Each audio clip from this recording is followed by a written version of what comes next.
पाकिस्तान में कभी शांति नहीं रही। लंबे समय से यहाँ संकट ही नजर आता है और आज जो स्थिति है उसमें राजनीति में बवाल है, आर्थिक स्थिति दिवालिया है, कट्टरपंथी समाज और सीमांत क्षेत्रों में बढ़ता असंतोष है। ये सब एक साथ पाकिस्तान को घेर रहे हैं। इतना ही नहीं, बलूचिस्तान युद्ध क्षेत्र बन चुका है। खैबर पख्तूनख्वा में विद्रोह और आतंकवाद का चक्र चल रहा है और अब पाकिस्तान अधिकृत कश्मीर में भी विरोध की आग धधक रही है। नमस्कार, मैं हूं हिमांशु और आप देख रहे हैं न्यूज़ 18।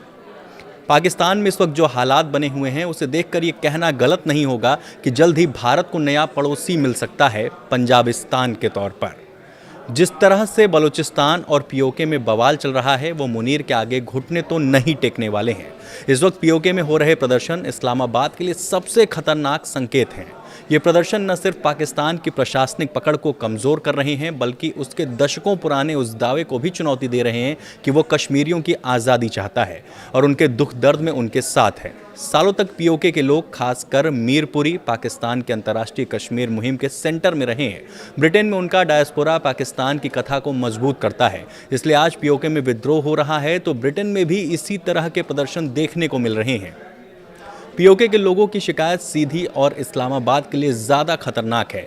वे खुद को पंजाब प्रधान पाकिस्तान के दूसरे दर्जे के नागरिक मानते हैं। उन्हें लगता है कि वे बस एक और उपनिवेश की तरह हैं जिनका हाल बलूचों या पश्तूनों से अलग नहीं है। उनका गुस्सा रातों रात नहीं जागा, ये दशकों की राजनीतिक उपेक्षा और आर्थिक लापरवाही से सुलगा है।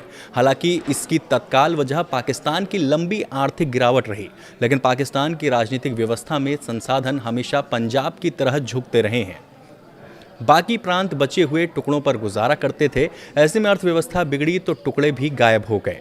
बिजली महंगी हुई, सब्सिडी घटाई गई और जनता सड़कों पर उतर आई।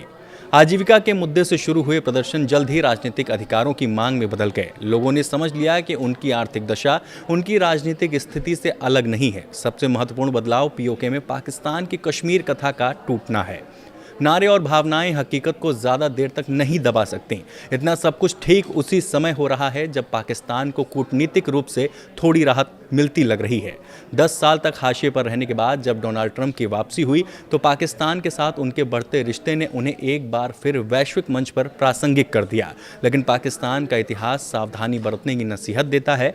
1960-70 के दशक में चीन अमेरिका संबंधों के पुल के रूप में पाकिस्तान अहम था, लेकिन उसी समय पूर्वी पाकिस्तान अलग होकर बांग्लादेश बना। ज़ियाउल हक के समय अफ़गान जिहाद और मुशर्रफ के बाद 9/11 के भी पाकिस्तान केंद्र में आया, लेकिन नतीजा था इस्लामिक कट्टरता का फैलाव और आंतरिक अस्थिरता। ये कमज़ोरियाँ पाकिस्तानी राज्य की मूल संरचना में निहित हैं।